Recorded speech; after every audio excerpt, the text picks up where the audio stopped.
my name is Catherine LaFleur, and today I'm excited to present my global region analysis video of the European Union South. So to begin our conversation today, we're going to look at a map of Greece and where it's geographically located. If you look at the southern part of this map, you'll see a peninsula beneath Bulgaria and Romania, and that is where our country Greece, which is one of the 4 countries that we're going to be focusing on today, is located. Greece currently has 11,124,560 people, so it's pretty vast. The second country that we're going to be focusing on today is geographically located in the south, once again, of Europe, except this time it's south of Switzerland and Austria, and currently Italy sits at about 59,216,344 people. The third country we're going to look at today is France, and it is south of Germany and Belgium, sitting with a population of 65,481,315 people. And finally, the last country that we're going to be discussing today is Spain.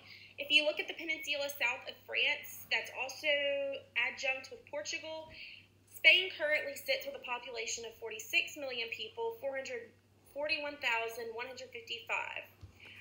In population size, ranking from greatest population to least populated, the countries would be France, Italy, Spain, and then finally Greece. And this entire Southern European region would calculate to be about a total of 182,263,000 people. So what is a balance of trade?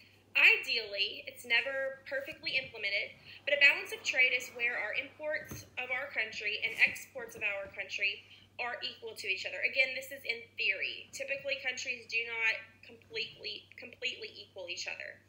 The United States has been known to have a negative balance of trade, meaning that their imports, what we are purchasing from other countries and bringing into our country, is greater than what our exports are. So we are spending more money on goods than what we are purchasing goods for, right? So that explains where debt comes in. So it's no surprise with current statistics that the United States currently also has a negative balance of trade. The balance of trade, we have countries that rank from worst balancing to greatest balance, and that would be Spain, Greece, Italy, and France. Spain, with the absolute worst balance between the United States, has a negative 734 million off balance. So we are exporting 734 million less than we are importing. On the flip side, France, being our closest to balancing, has a negative 6.9 million. So that's completely drastic and different than Spain's 734 million. So we are only 6.9 million away from balancing with France. At this point in our conversation today, we're going to focus on the 4 countries, their top 2 imports and their top 2 exports. And so I've made that pretty visual here in my portrayal of these facts. So we'll start with Greece. Greece, their top 2 imports would be agricultural products and food. So again, that's what they are importing into their own country. Exports, what they are sending to other countries, are crude oil and marine equipment. So it said things like boats, ships, other types of things. So I would imagine like maybe some oil rigs, some floating equipment. So following Greece, the top 2 imports of Italy include pharmaceuticals, so medicine, as well as food. The exports that Italy is selling to other countries would include machinery and vehicles, other than it specifies railway and tram stations. So I would think this would be personal vehicle use. The third country that we're going to focus on their imports and exports includes France. So the top 2 imports of France are vehicles and oil, and the top 2 exports would be mechanical machinery and transport equipment.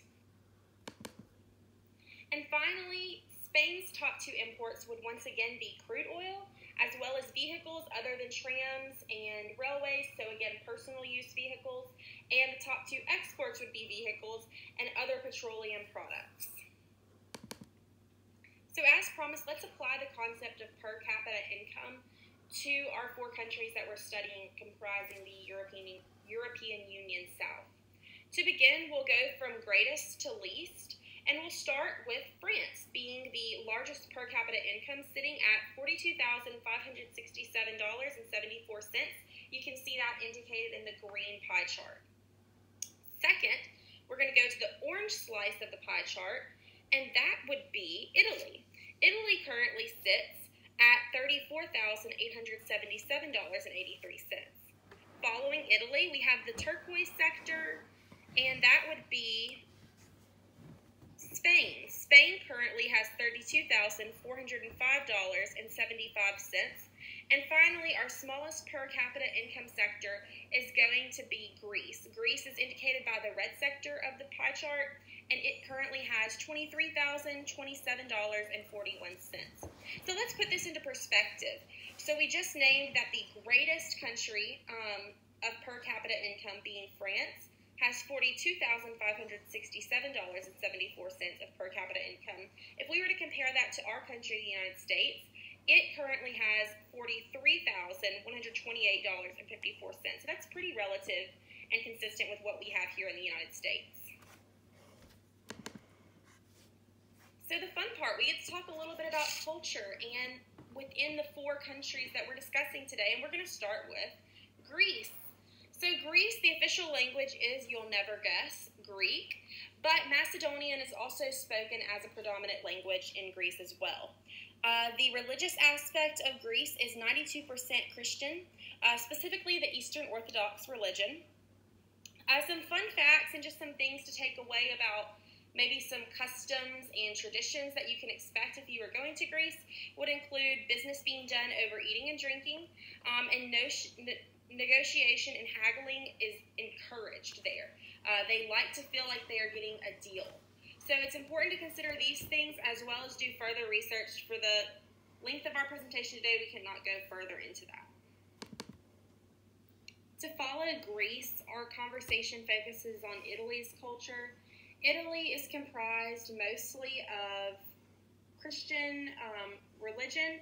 It also speaks the language of, bet you'll never guess it, Italian, but there are several dialects of Italian within that main language.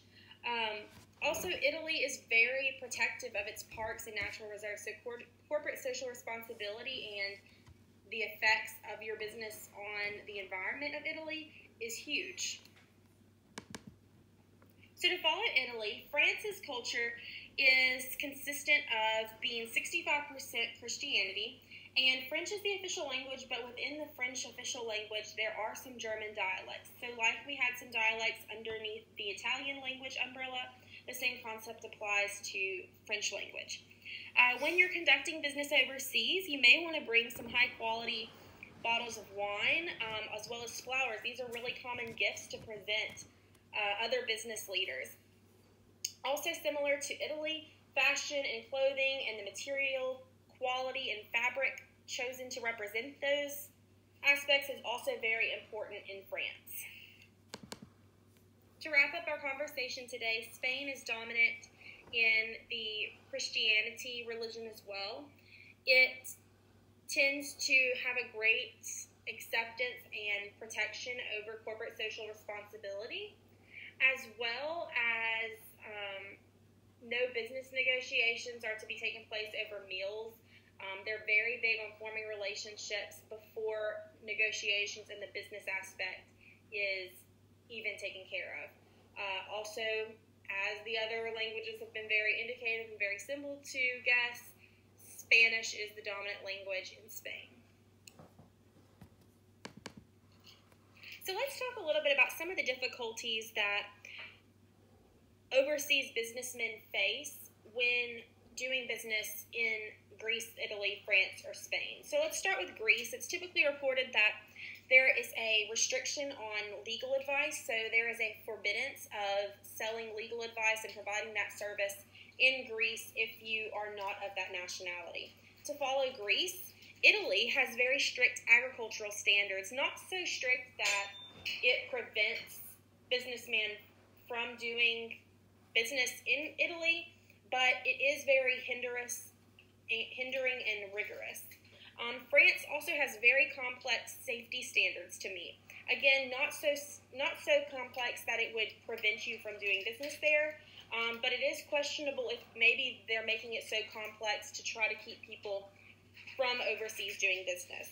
And then finally, Spain really is very compliant and easy to work with, so people are reporting. However, there has been a trend of a lack of public sector construction contracts being obtained. So public sector being like governmental buildings construction, and maybe roads or things like that. Larger monetary construction contract pools are very difficult to obtain business in Spain. Specifically, American businessmen are having a hard time obtaining those contracts. So to continue our conversation, let's talk about the nature of the infrastructure within the 4 countries of the Southern European Union. To begin, let's just talk about the presence and the quality of road, rail, and air transportation. All 4 of these countries have modern infrastructure and are very similar to the United States. They typically use mobile communication systems as well as mobile communication system research. Advertising agencies are monitored and rated through the EACA, which is the home of the communications agencies. They give out 2 awards that promote best advertising agencies. And finally, retail services are very important to the European Union economy. They act as intermediaries between different suppliers and consumers.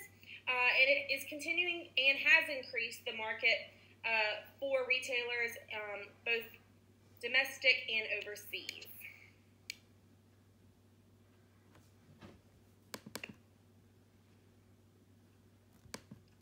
So as promised, let's look at the percentage of sales that are actually occurring through the internet. So let's look at our e-commerce market.